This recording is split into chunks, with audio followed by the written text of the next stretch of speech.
Donc le chirurgien, c'est le seul qui a une chance peut-être de guérir définitivement ce patient.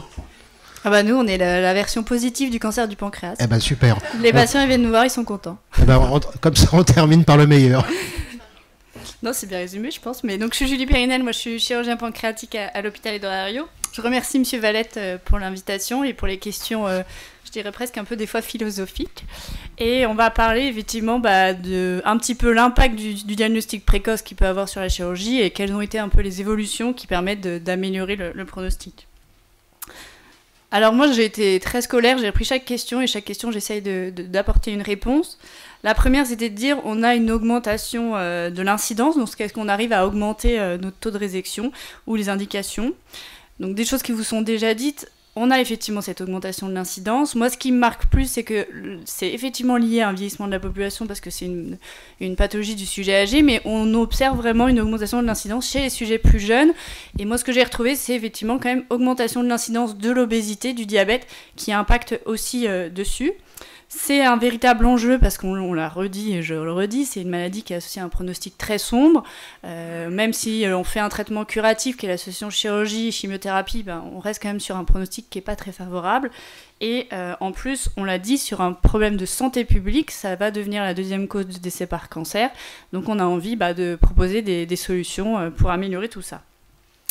Malheureusement, même si on a une augmentation de l'incidence et même si on a une amélioration globalement de la prise en charge, on a un taux de résécabilité qui varie pas. Là, c'est sur les derniers chiffres de 2021, toujours seulement 15 à 20% des patients qui vont être éligibles à une chirurgie d'emblée, 50% des patients qui vont être métastatiques, donc qu'on classe un peu comme palliatif, et on a 25 à 30% des patients, alors on parle de localement avancé, mais le vrai terme, il faudrait dire maintenant borderline, et c'est ce groupe de patients qui est probablement aussi intéressant à étudier, parce que chez ces patients, qui avant étaient probablement considérés comme non résécables, on les mettait en chimio puis on les réévaluait pas forcément, et bien là on va peut-être pouvoir augmenter notre taux de résection. En pratique, qu'est-ce que ça donne? Ça, c'est une étude qui est une étude de cohorte qui a été réalisée en Angleterre de 2000 à 2014. Ils ont repris tous les patients pris en charge pour un cancer du pancréas. Et donc, on voit qu'il y a une augmentation de l'incidence au cours des années. Et puis, ils ont voulu regarder le taux de résection sur les 4 dernières années, donc de 2010 à 2014, 25 000 patients. Malheureusement, pas d'augmentation du taux de résection. Et vous voyez un taux de résection en moyenne qui est quand même faible, 9%, avec des grandes disparités en fonction des centres. On était juste à 20% plutôt sur des centres forcément de haut volume, et par contre 7% sur des centres de plus faible volume périphérique. Alors, quand on parle d'indication, on peut pas parler on peut pas ne pas parler plutôt de la classification de nos lésions et de parler de la résécabilité. Maintenant, tous les dossiers de cancer du pancréas, on les présente en RCP, il y a une discussion multidisciplinaire et surtout, le bilan morphologique est très important. Donc on l'a dit, c'est le scanner TAP triphasique, et si en plus on n'a pas d'éléments contre-indiquant formellement sur le scanner, on va allier un hépatite, et avec ces éléments-là, on va classer notre lésion. Parce que c'est très important de dire, la lésion elle est résécable d'emblée, j'ai pas de contact artériel, veineux, j'ai pas de métastase, et donc je vais pouvoir aller à une chirurgie qui, de manière optimale, sera R0. La lésion qui est borderline, c'est-à-dire qu'il y a un petit contact veineux ou un petit contact artériel, donc on va pas aller à la chirurgie d'emblée parce qu'on a un risque de résection à R1, et là c'est ce groupe, on est en train de développer cette notion de traitement néoadjuvant, et on a l'impression que ça va marcher chez certains. Et puis les patients qui malheureusement sont localement avancés, et ça les radiologues le disent assez facilement, il y a une grosse infiltration autour de l'artère de la veine, la chirurgie elle n'est pas d'actualité, on va faire du R2, donc il n'y aura pas de bénéfice, et donc il faut aller plutôt sur une chimiothérapie.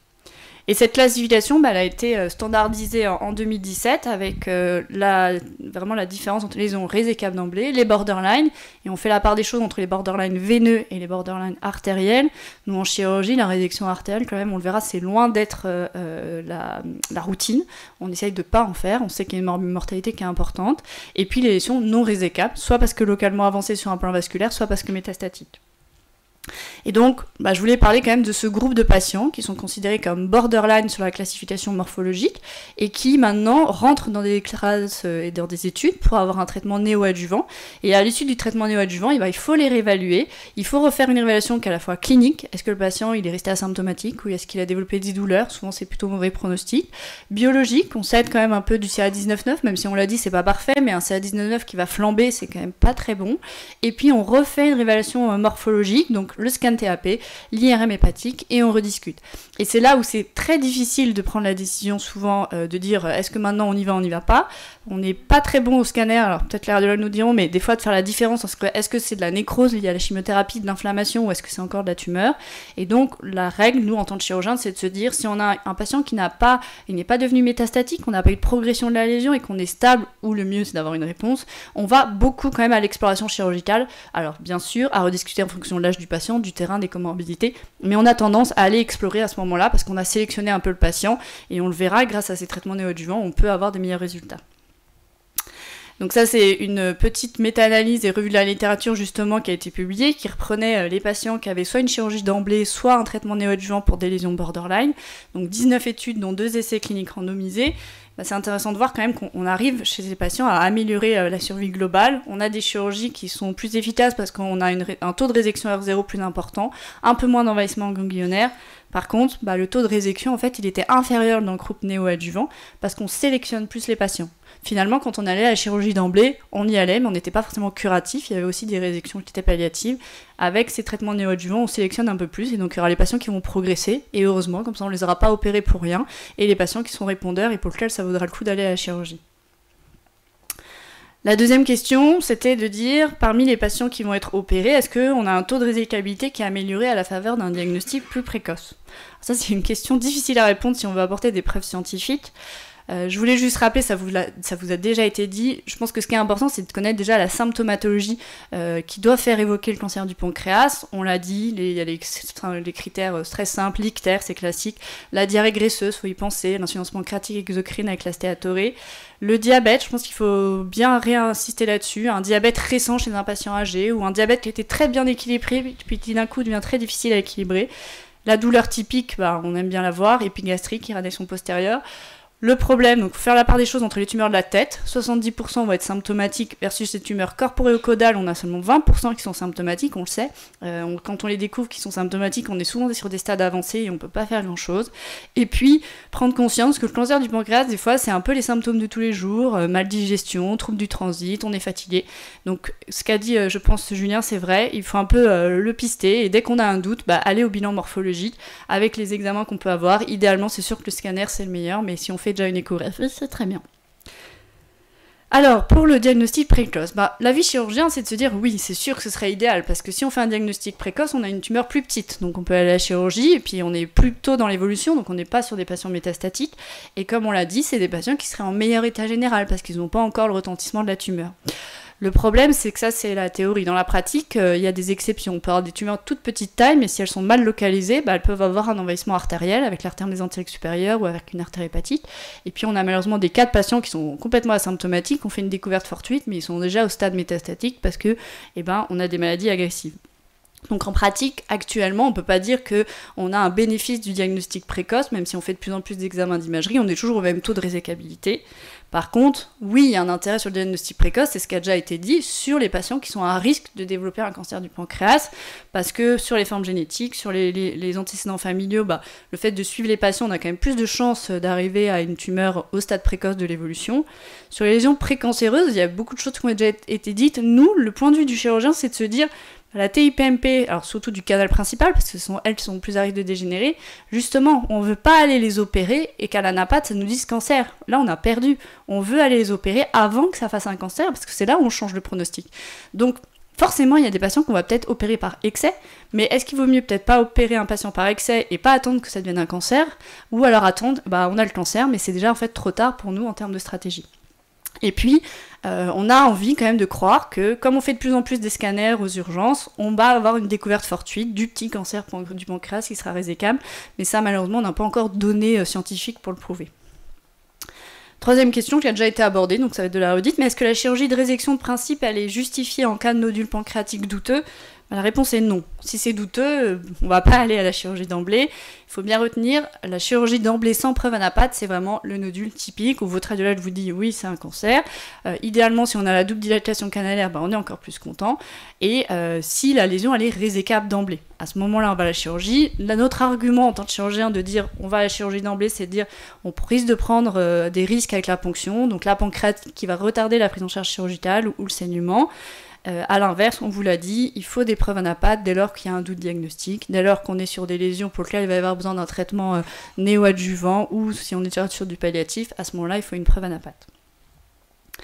Alors, cette question, c'est plutôt une question pour l'oncologue, je pense, mais je vais répondre avec mon point de vue chirurgical. Le taux de récidive post-opératoire a-t-il diminué ? Je ne peux pas vous dire que c'est grâce à la chirurgie que le taux de récidive post-opératoire a diminué, même si je pense qu'on y a participé, on le verra dans la question d'après. J'ai repris des études un peu récentes pour voir quel était le taux de récidive. Ça, c'est une étude qui est rétrospective monocentrique qu'a fait aux États-Unis, c'est au Johns Hopkins. Presque 700 patients, vous voyez, sur une dizaine d'années. Taux de récidive, 77%. Donc c'est quand même très élevé. Une médiane de survie sans récidive, on est presque à 12 mois. Principalement, c'est des récidives métastatiques, hépatiques ou bien des récidives locales. Par contre, là, ce qu'on pointe du doigt, c'est qu'est-ce qui fait qu'on récidive ? L'envahissement ganglionnaire, c'est un facteur de risque majeur, et les marges de résection. Donc nous, en tant que chirurgien, on doit s'atteler à avoir des marges de résection R0 le maximum pour améliorer le pronostic de nos patients. Et cette étude soulignait chirurgie plus traitement adjuvant, parce qu'en fait, il n'y avait que 70% des patients qui avaient le traitement adjuvant. On améliore significativement notre survie sans récidive. Et puis une autre étude, là c'est une étude hollandaise, un petit peu plus récente aussi, on a la même chose, un taux de récidive 73%, une survie sans récidive un peu meilleure, et eux ils ont essayé de faire un normogramme pour essayer de définir quels étaient les risques de récidive, on retrouve la même chose, les marges de résection, le fait d'avoir le traitement adjuvant, et aussi on doit s'atteler en tant que chirurgien à essayer de diminuer au maximum notre morbimortalité, parce qu'on fait que si le patient il fait des complications post-opératoires, il ira pas à la chimio, et donc ça va avoir un impact sur son pronostic, donc c'est important. Néanmoins, les grandes avancées, c'est ce qu'a dit Julien. Pour les tumeurs résécables, ça a été l'association chirurgie, chimiothérapie adjuvante avec le FOLFIRINOX modifié. J'ai vu même qu'ils ont publié là récemment les résultats à 5 ans de la survie. On est quand même à 53 mois et 21,4 mois pour les survies sans récidive. Donc quand on voit avec les autres chiffres, quand même, il y a eu un grand progrès. Et puis, ce qui est plus intéressant maintenant, c'est de s'intéresser à ces fameuses tumeurs borderline. On est en train de changer la stratégie de prise en charge, où maintenant, le but, c'est tumeur borderline sur la classification morphologique. Il faut penser au traitement néoadjuvant, parce que donc ça, c'est un premier essai clinique randomisé qui comparait la radiochimiothérapie avec la gemcitabine versus une chirurgie d'emblée pour des tumeurs borderline. Et on voit que les patients qui étaient dans le groupe néoadjuvant, ils avaient quand même une meilleure survie globale, avec moins d'envahissement ganglionnaire, un taux de R0 qui était vraiment plus élevé. Par contre, là, sur le taux de récidive, il n'y avait pas de différence significative. Alors, c'était seulement 50 patients, donc quand même à rediscuter avec la suite. Ça, c'est l'essai pré-OPANC, où là, ils ont un peu tout mélangé. On met du borderline, on met du résécable, et on regarde si le radiochimio par gemcitabine est mieux que la surveillance. Bon, sur le résécable, il n'y a pas de bénéfice. Sur le borderline, il semblerait quand même que ça confirme qu'il y ait une meilleure survie globale. Mais vous voyez, sur la survie sans récidive, le bénéfice, on est entre 8,1 et 7,7 mois. Je pense pas qu'on puisse dire qu'il y ait des grands progrès.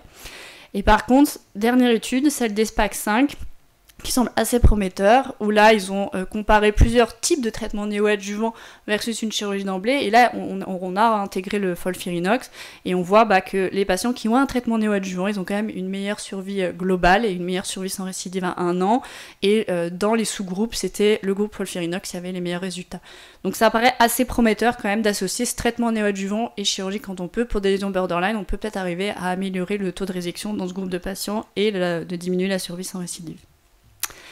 Alors la dernière question, où ça va être un peu plus chirurgical, est-ce que les évolutions des techniques ont permis d'améliorer en termes d'extension des indications opératoires, d'avoir des meilleurs résultats sur le taux de résection, sur l'envahissement ganglionnaire ? Alors d'abord, je voulais refaire un peu une synthèse quand on parle de chirurgie pancréatique. Tout dossier de cancer du pancréas, bien sûr, doit être discuté en réunion de concertation pluridisciplinaire. Idéalement, il faut quand même s'adresser plutôt à des centres experts qui ont l'habitude d'en voir, parce que je pense que plus on en fait, et meilleur on est. Ça, c'est prouvé dans la littérature, vous le verrez.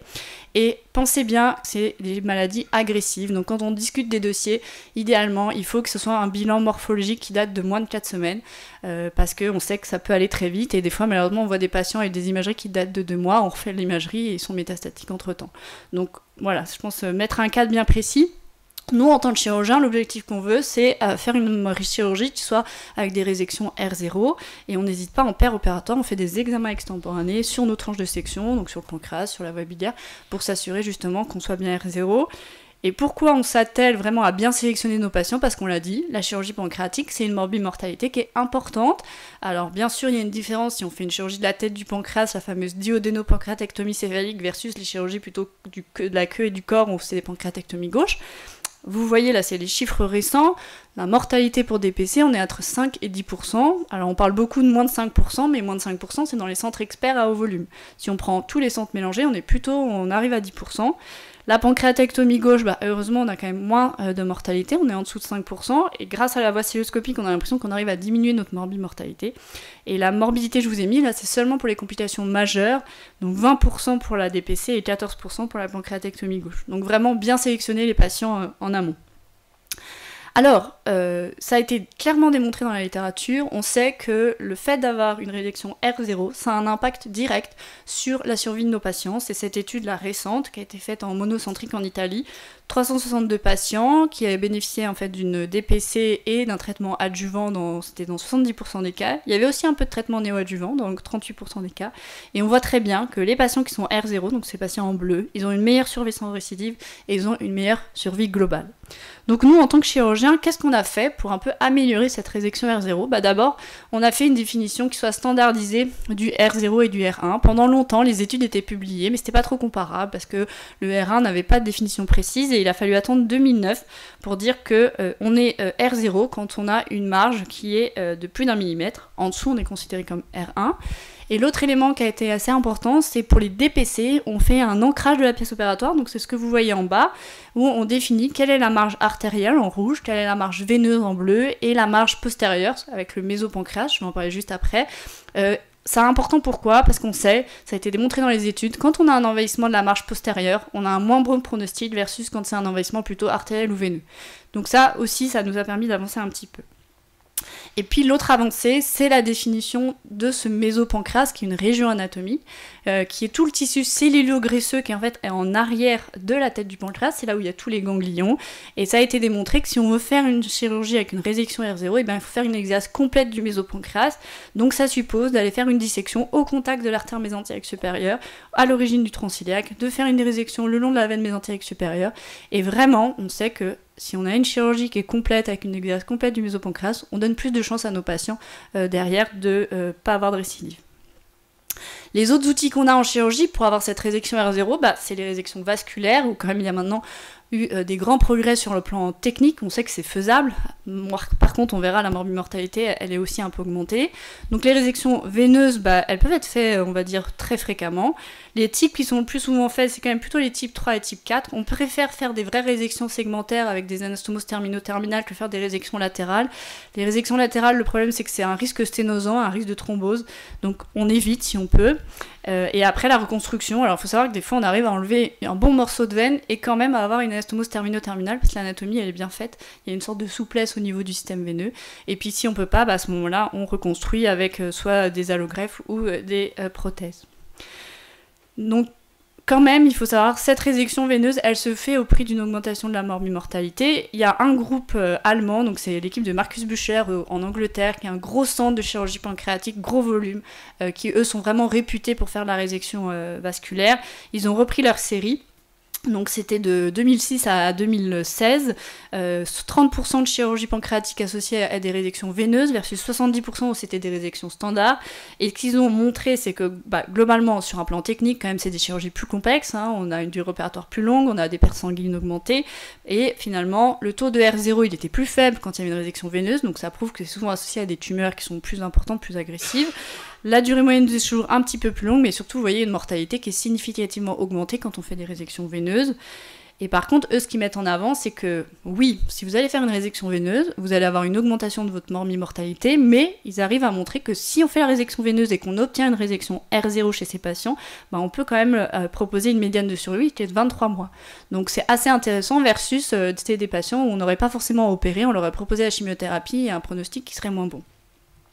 Pour l'artère, on peut le faire aussi, c'est à peu près les mêmes techniques, mais alors là, pour le coup, la morbimortalité, on sait, ça c'était une méta-analyse qui a été publiée, augmentation significative de la morbimortalité, surtout augmentation des risques de complications hémorragiques, et par contre, là, c'était démontré qu'il y avait une survie, un bénéfice de la survie à 3 ans, mais pour le coup, il y a une morbimortalité qui est encore plus importante que pour les résections veineuses. Donc en France, où est-ce qu'on en est ? Il y a eu des recommandations qui avaient été faites au niveau des résections, pour les résections veineuses. Ce qu'il faut considérer, c'est que idéalement, il faut arriver à les anticiper sur le bilan morphologique en préopératoire. À ce moment-là, si on les fait, idéalement, c'est avec un traitement néoadjuvant au préalable, parce que ça va augmenter notre taux de résection R0. Si c'est en péropératoire, il faut en discuter en fonction du terrain. C'est sûr que le sujet jeune et qui a peu de comorbidité, on ira faire la résection veineuse. Le sujet âgé avec des comorbidités, on fera pas. Et puis pour la résection artérielle, il faut retenir que c'est quand même les exceptions, mais que ça dépend du type d'artère envahie. On sait que pour les artères hépatiques droites accessoires au foie total ou une artère hépatique commune, on peut faire la résection, ça va améliorer le pronostic. Et sur la morbimortalité, on n'est pas, on va dire, on est acceptable. Pour l'artère mésentérique supérieure, par contre, ça reste vraiment une exception. Et ils disent qu'il faut le faire seulement après avoir des biopsies dans la gaine de l'artère multiple et vraiment être sûr qu'il n'y ait pas un envahissement. S'il y a un envahissement, à ce moment-là, il ne faut pas faire la résection. Enfin, sur le contrôle local, on a aussi fait des progrès, nous, en chirurgie, parce qu'on a réussi à définir à standardiser le type de curage ganglionnaire. Donc, en noir, c'est ceux pour la pancréatectomie gauche, ceux qui sont en clair, c'est pour la DPC. Et on a démontré qu'il n'y avait pas de bénéfice à faire un curage ganglionnaire extensif. Au contraire, ça augmentait la morbimortalité sans avoir d'impact sur la survie. Enfin, quand on est chirurgien, effectivement, on propose la chirurgie pancréatique, mais on sait, et c'est là la principale difficulté, qu'on a une morbimortalité qui est augmentée. Donc là, on essaie de réfléchir à comment diminuer cette morbimortalité. La principale complication qui nous fait tous peur, c'est la fistule pancréatique, qui souvent fait le lit à l'hémorragie qui vient d'un second temps. Et en plus, on opère des patients qui sont, on l'a dit, des patients qui sont de plus en plus âgés, et qui parfois sont dénutris, donc plus à risque de faire des complications post-opératoires. Donc première chose à retenir, le phénomène de centralisation avec le développement des centres experts quand même, ça permet d'améliorer les suites post-opératoires. Ça c'est une étude où ils ont voulu regarder dans les centres à haut volume versus les centres à faible volume quelles étaient les différences et on voit que les patients qui sont opérés dans les centres à haut volume, ils ont moins de complications majeures. Par contre, pas de différence sur la mortalité et la réadmission. Et en bas, c'est l'analyse en multivarié. On voit que quand on est opéré dans des hôpitaux de faible volume, plus de complications majeures et une augmentation de la durée moyenne de séjour. Surtout, je pense que si le phénomène d'être opéré dans des centres experts à haut volume, c'est tout ce qu'il y a en périopératoire qui est important. Le fait d'avoir des gastro-entérologues qui soient compétents, disponibles 24 heures sur 24, d'avoir des radiologues interventionnels, je peux vous dire qu'ils nous sauvent la mise souvent. Et ça change le pronostic des patients parce qu'il y a une différence en chirurgie pancréatique. Réopérer les patients en post-opératoire, on sait que ça va augmenter la morbimortalité versus arriver à rester sur du mini-invasif. On a, je pense, vraiment changé nos complications dans les suites. Ils ont même montré que quand on est opéré dans des centres à haut volume, il y a aussi un bénéfice en termes de survie. Alors on n'a pas forcément l'explication, mais est-ce que on a des exéases de mésopancréas plus complètes ou des techniques plus standardisées? L'autre chose aussi qui a fortement modifié la morbidité, ou en tout cas qui a aidé à standardiser les pratiques, c'est la mise en place des programmes de réhabilitation améliorés. Alors, je pense que vous en avez entendu parler sous forme de RAC. Nous, à l'hôpital Édouard Herriot, on parle avec ERAS, parce que c'est la société européenne. Il y avait eu des premières guidelines en 2013, qui ont été remises à jour en 2019. Donc là, l'objectif, c'est de dire, on fait une prise en charge multidisciplinaire avec les kinés, les diététiciennes, les infirmières, les chirurgiens, et on veut standardiser en préopératoire, en péropératoire, en post-opératoire. Et pour vous donner un peu des données pratiques, l'idée, c'est de dire, il y a 10 ans, la DPC, elle sortait avec la sonde nasogastrique, elle restait à jeun 7 jours avec sa sonde, on faisait un scanner de contrôle, puis seulement si ça allait, à ce moment-là, on commençait à les faire manger. Et puis il fallait pas trop bouger du lit, parce que ça pouvait faire bouger les draps. Maintenant, on n'est plus là-dessus, on essaye que les patients se réveillent sans sonde nasogastrique, on la repose que s'il y a besoin, et on veut aller sur une mobilisation précoce, on veut aller sur une réalimentation plus rapide, bien sûr, en fonction de l'état du patient. Les drains, si on peut éviter d'en mettre, on évite, et on favorise les chirurgies mini-invasives. Donc en pratique ça marche, il y a eu des méta-analyses qui montrent qu'avec ces programmes on arrive à diminuer la durée de séjour, on diminue la morbidité, par contre pas de différence sur la mortalité, pas de différence non plus sur le taux de fistule, mais le taux de fistule globalement, on a tout essayé, on n'arrive pas bien à le modifier. Et puis ce qui peut être intéressant aussi dans cette étude, là c'était pas beaucoup de patients, mais avec ces programmes de réhabilitation, on arrive à ce que les patients en fait soient un peu en meilleur état général à la sortie et donc puissent accéder peut-être plus rapidement au traitement adjuvant et donc avoir un bénéfice sur le pronostic. Et puis, plus récemment, là ça date de 2 ans pour la chirurgie pancréatique, nous on l'a mis en place à l'hôpital de Harry, maintenant ça fait 1 an, c'est le concept de la préhabilitation. On se dit qu'aller faire une chirurgie pancréatique, c'est comme un marathon, donc il faut aussi se préparer avant. Et donc, on met en place sur un hôpital de jour que nos patients rencontrent sur la même matinée l'anesthésiste, mais aussi la diététicienne, on va leur donner des conseils, le kiné, qui va leur donner un vrai programme de préparation physique, en se disant que si le patient il arrive avec des capacités augmentées avant, certes, il va les perdre en post-opératoire, c'est évident, mais il récupérera plus vite derrière, et donc l'idée aussi, moins de complications et un accès plus rapide à la chimiothérapie. Alors, je ne pouvais pas parler de chirurgie pancréatique sans parler des voies mini-invasives, même si il y a des choses qui sont encore débattues. Ce qui est sûr, c'est que pour la chirurgie du pancréas gauche, la voie recommandée actuellement, c'est la célioscopie, et ça deviendra certainement le robot. Mais le robot, il faut quand même prendre conscience que c'est encore que 5 à 10% de l'ensemble des pancréatectomies gauches réalisées. Donc il faut que ça se développe, mais c'est sûr qu'on aura des bons résultats. Ça, c'était une méta-analyse récente qui montre que quand on fait des pancréatectomies gauche par voie célioscopique, les patients ils ont une réduction de leur durée moyenne de séjour. La durée opératoire est comparable, un peu moins de perte sanguine.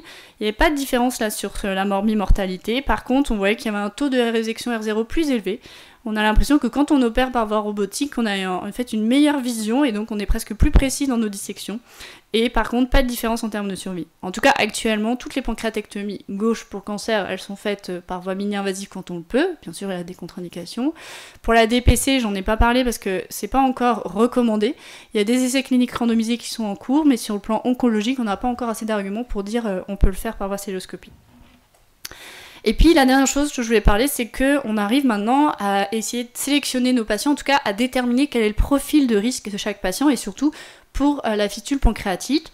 Vous avez compris, chez les patients qui sont à haut risque de fistule pancréatique, nous on va être encore plus alerte pour les surveiller et on va traquer la complication. Et donc on a un score qui est utilisé depuis maintenant ça fait 10 ans, qu'on appelle le Fistula Risk Score, où on sait que les patients qui ont un pancréas dur, qui ont un virsung dilaté, qui vont avoir peu de perte sanguine et qui sont typiquement c'est l'adénocarcinome, ils sont moins à risque de faire une fistule pancréatique versus le patient qui a une tumeur neuroendocrine avec un petit virsung et un pancréas mou. Et le groupe de Vérone, qui est aussi un grand centre de chirurgie pancréatique en Italie, eux, ils ont mis en évidence que quand on a un virsung qui est étroit, et en plus que le patient est obèse, il est plus à risque de faire des fistules pancréatiques. Alors pour vous donner une conséquence un peu pratique, il y a des centres qui pensent maintenant qu'il vaudrait mieux pas faire l'anastomose pancréatique et donc proposer des chirurgies où on enlève tout le pancréas pour diminuer cette morbimortalité. C'est encore en discussion, mais avec les greffes d'îlots, voilà, c'est quelque chose qui est en émergence. Et puis pour finir, je voulais vous présenter une étude justement du groupe de Vérone, où eux, ils ont choisi de reprendre tous les patients qu'ils ont opérés d'un cancer du pancréas. Donc ça va de 2006 jusqu'à 2019, 3000 cas, donc quand même une grosse cohorte. Ils montrent qu'effectivement, avec le temps, on a élargi nos indications chirurgicales. On opère des patients qui sont plus âgés qu'avant, avec plus de comorbidités. Pas oublier, on fait une évaluation oncogériatrique à tous les patients quand même depuis 75 ans. On opère des tumeurs borderline qu'avant on n'opérait pas. Et on a réussi à diminuer la morbidité, on l'a dit, grâce au centre expert, en standardisant les pratiques. Donc ce qui montre, c'est que oui, il y a une augmentation de l'incidence du cancer du pancréas, ça maintenant je pense qu'on l'a bien mis en évidence, et sur un plan chirurgical, ils mettent en évidence qu'on fait plus de résections vasculaires qu'avant, tout simplement parce qu'on a plus l'habitude, et que sur un plan technique maintenant c'est presque standardisé. Par contre vous voyez peu de résections artérielles, c'est surtout des résections veineuses. On arrive à avoir un meilleur curage ganglionnaire avec plus de ganglions. C'est aussi probablement aidé parce qu'on a des outils qui sont beaucoup plus précis en chirurgie maintenant pour faire l'exérèse, et un taux de R0 qui a augmenté avec le temps, donc on est un peu meilleur. Et par contre, sur la morbimortalité, c'est intéressant de voir que finalement, on a plutôt une augmentation significative de la morbidité et de la mortalité, mais ça s'explique probablement parce qu'on opère des patients qui sont plus fragiles et plus âgés qu'avant. Ce qui est un peu rassurant, c'est de voir que les complications majeures, donc c'est ce que vous voyez, c'est le clavien d'un dos supérieur à 2, lui, il est plutôt stable, voire un petit peu en diminution depuis qu'on a mis en place les programmes de réhabilitation améliorés. Et puis après, vous voyez sur le taux de fistule pancréatique, il n'y a pas de grand changement, l'hémorragie non plus. Et par contre, on arrive, même si les patients font autant de complications, à réduire la durée moyenne de séjour. Donc ça veut dire que probablement on arrive à mieux gérer ces complications qu'avant. Donc pour conclure, moi je voulais faire passer le message que tout dossier de cancer du pancréas doit être discuté en réunion de concertation pluridisciplinaire et vraiment dans les centres experts, parce que je pense que c'est l'objectif du SOS Pancréas, c'est de dire il faut quand même que les patients les radiologues, les gastro-entérologues et les chirurgiens qui discutent les dossiers, on ait l'habitude de les voir. Ne pas oublier, ce sont des maladies qui évoluent rapidement, donc un bilan d'imagerie récent, moins d'1 mois. Pour les lésions typiques et résécables d'emblée, si on n'a pas de doute diagnostique, il faut aller à la chirurgie d'emblée. Et le but de la chirurgie n'a d'intérêt que si on propose une résection R0 avec l'exérèse du mésopancréas, le curage standardisé et l'ancrage de la pièce. Et pour répondre aux questions, bah oui, on a une augmentation de l'incidence, mais malheureusement, le taux de résécabilité, il ne change pas. Est-ce que le diagnostic précoce nous aidera? Certainement. La surveillance, on l'a dit, pour les patients à risque, par contre, ça, c'est démontré. Il y a un bénéfice pour aller chercher la tumeur de petite taille, ou en tout cas, aller opérer les patients avant d'être au stade de cancer du pancréas. Et l'avenir, bah, c'est probablement sur les lésions borderline, avec le traitement néoadjuvant qui va permettre d'augmenter nos taux de résection chez ces patients. Je vous remercie de votre attention. Merci Julie. Moi, je vais retenir comme portée pratique de ton excellente présentation la dernière phrase, les tumeurs borderline, parce que c'est notre quotidien en réalité. On dirait quoi, Julien, ou le taux de, ou Romain, le taux de compte-rendu de scanner qu'on fait, où on dit en réalité on ne sait pas. C'est à peu près la moitié, non? Je suis pessimiste. Hein? 25 à 30%, c'est... Oui, il y a effectivement un certain pourcentage de cas de 25% de borderline résécable. Et tu l'as dit, hein, la vraie difficulté de la radiologie, c'est d'avoir une évaluation de la réponse à la chimiothérapie néoadjuvante. Et c'est basé sur des données morphologiques scanners les plus fiables. Et on sait qu'il y a beaucoup d'études là-dessus. Il y a une étude en cours sur l'élasto-IRM. En écho-endo, je ne sais pas s'il y a des choses, je pense qu'il y a des choses qui sont faites éventuellement, mais on sait que c'est très difficile et qu'une fois sur deux, effectivement, on dit qu'on ne sait pas. Mais ça nous permet aussi de sélectionner les malades qui vont progresser. Voilà. Et si ça ne progresse pas, c'est ce que tu disais, si ça ne progresse pas et qu'il n'y a pas de symptômes, bah, vous allez quand même assez vite à l'exploration chirurgicale. Et nous, derrière, on a les retours, c'est l'intérêt du centre expert, c'est qu'on apprend aussi de l'expérience. Et donc on a les retours où vous dites bah là en fait la veine était non reconstructible alors que nous bah, on pensait que ça passait quoi. Tout à fait. Donc je crois quand même si c'est difficile, qu'il y a un progrès là. Hein, parce qu'avant, soit quand on savait pas, on disait on va quand même pas l'envoyer à la chirurgie, des fois que ça passe pas, c'est une opération lourde pour rien. Ou soit on était dans une attitude plus positive et agressive en disant de toute façon on l'envoie quoi qu'il arrive. Et effectivement, on avait des chirurgies qui fonctionnaient, qui ne servaient à rien de temps en temps. Enfin, ou alors si on se trompait, on avait une perte de chance pour le patient, c'était jamais bien. Donc là, au moins, il y a une attitude. Je crois que ça, c'est quelque chose qu'il faut faire passer comme message. Si vous ne savez pas, d'après les examens morphologiques, le scanner, tu nous as dit, Jérôme, que l'écho-endoscopie, c'était pas non plus terrible pour la résécabilité. Eh ben, on a au moins une attitude qu'on peut retenir en RCP, c'est de dire, on va faire une approche néoadjuvante, on verra ce que ça fait. L'évaluation est toujours aussi compliquée à la sortie, mais au moins ça clarifie de temps en temps un certain nombre de cas. Est-ce que c'est bien comme ça que tu vois les choses? Tout à fait. D'accord. Très bien. Est-ce qu'il y a des questions dans la salle? Oui. Moi j'avais une question. Vous n'avez pas parlé de la technique chirurgicale de reconstruction. Est-ce que ça a un impact sur la morbimortalité, sur le pronostic, j'imagine pas, Child versus Imanaga? Et sur le type d'anastomose, tu veux dire? Non, malheureusement, il n'y a pas d'impact. Après, en fait, je pense on a eu des millions d'études pour comparer pancréatico-gastrique, pancréatico-jéjunal, Imanaga, Child. Ce qu'on retient, moi j'ai l'impression qu'on m'a répété toute ma formation, il faut faire ce que tu sais bien faire. Et globalement, par contre, maintenant, ce qui a été démontré, c'est le groupe de Véron qui a montré que sur des pancréas à risque, c'est peut-être mieux de faire des pancréatico-gastriques. Voilà. D'accord. Une question à la marge du sujet. On a parlé tout à l'heure de radiologie interventionnelle, d'endoscopie interventionnelle. On sait que quand il y a une hépatectomie majeure et une cholestase très importante, il vaut mieux drainer les voies biliaires avant, faire baisser la cholestase. Est-ce qu'en cas de cancer du pancréas, il n'y a donc pas d'hépatectomie? Et pour peu qu'on décide de ne pas faire de chimiothérapie néoadjuvante, sinon on ne pourrait pas la faire avec une cholestase majeure, est-ce que malgré tout, il faut drainer ou est-ce que vous allez directement à la chirurgie? Alors, il y a plusieurs arguments à prendre en compte. Donc, on sait quand même, ça a été démontré dans les études, que quand on a une bilirubine supérieure à 250, il vaut mieux drainer. Parce que un ictère, en fait, entraîne un risque de complication post-opératoire qui a augmenté. Après, il y a aussi le délai entre le diagnostic de l'ictère et la chirurgie qui va rentrer en compte, parce que si on a 4 semaines et que le patient il est déjà ictérique, ça va s'aggraver et on va pas être dans les bonnes conditions pour l'opérer. Donc nous, ce qu'on retient et ce qu'on dit, c'est qu'en dessous de 250, et que si on peut l'opérer rapidement, on essaye de ne pas aller les drainer. Et par contre, dans les autres situations, on demande le drainage. Après, je pense qu'il est intéressant de rediscuter ça avec Jérôme, c'est qu'il y a probablement une évolution avec les cholédocobulbaires qui permettent d'éviter d'aller faire la sphinctérotomie, donc diminuer le risque de pancréatite. Parce que c'est vrai que nous, ce qui nous fait peur, c'est de se dire si on va drainer les patients, il y a la sphinctérotomie, le risque de pancréatite qui peut faire qu'ils deviennent non opérables dans les suites. D'accord, ben, c'est vrai. On voit que nos pratiques évoluent au fur et à mesure de l'évolution des techniques, et ça, c'est intéressant. Juste une petite question pour les gastro-entéros de la salle. Tu parlais de cholédocobulbaire. Après, si tu veux faire une conservation pylorique, est-ce que la cholédocobulbaire t'embête? Non. Là, on en a opéré récemment 2-3. Et finalement, il n'y a pas de différence. Nous, sur ça complexifie, mais comme la prothèse, ça crée une inflammation du pédicule. Mais en tout cas, sur la conservation du pylore, ça ne change pas. Est-ce qu'on a des questions à distance?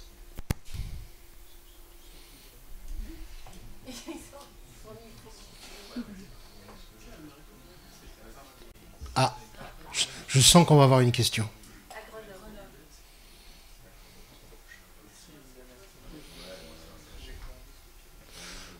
On vous écoute.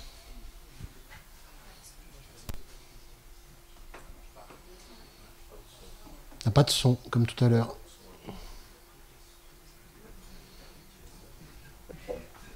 Là, vous m'entendez mieux? Oui. Super. Je suis médecin généraliste et je me posais la question de où on en est de la connaissance des éléments mycéliens dans les adénocarcinomes. Ça, c'est une question pour Julien. Qui veut répondre? Moi, je suis chirurgien, c'est au-delà de mes compétences. Non? Jérôme?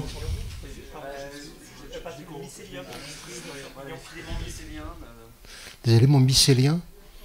Non. On sèche. Tout le monde sèche ici. Ah non. Ah, pardon. Alors, je n'ai pas la réponse précise, hein. C'est juste pour étendre un petit peu l'univers dans lequel vous posez cette question. Donc c'est essentiellement la partie microbiotique, en fait. Hein. C'est comme ça que je le comprends, moi, hein, au niveau de la question. Hein. Donc... oui, c'est ça. Ouais, c'est ça. Donc, en fait, on ne sait toujours pas de la poule ou de l'œuf qui est responsable. Ce qu'on sait, c'est que dans ces maladies-là ou dans les lésions précancéreuses, il y a un environnement microbiotique particulier au sein de la muqueuse du canal de Wirsung, donc avec plutôt des protéobactéries. Donc, le Pseudomonas, Klebsiella, Escherichia coli, et parallèlement dans la bouche il y a d'autres bactéries agressives, et par rapport aux fungus, aux champignons, c'est des choses qui sont vraiment étudiées mais de manière très récente, hein. Les dentistes s'y intéressent, mais on est vraiment sur de la recherche fondamentale, hein. Enfin, moi c'est la notion que j'avais, hein. Merci. D'autres questions avant que on conclue? Bon, mais écoutez, on va donc... Ah, pardon, excusez-moi. Est-ce qu'il existe un numéro SOS Pancréas? Moi, je ne le sais pas. Vous pouvez conclure? Non, je vais vous laisser le dernier mot. Oui. Juste vous remercier tous les orateurs. C'était absolument remarquable. Excellente présentation. Je crois qu'on a appris et progressé.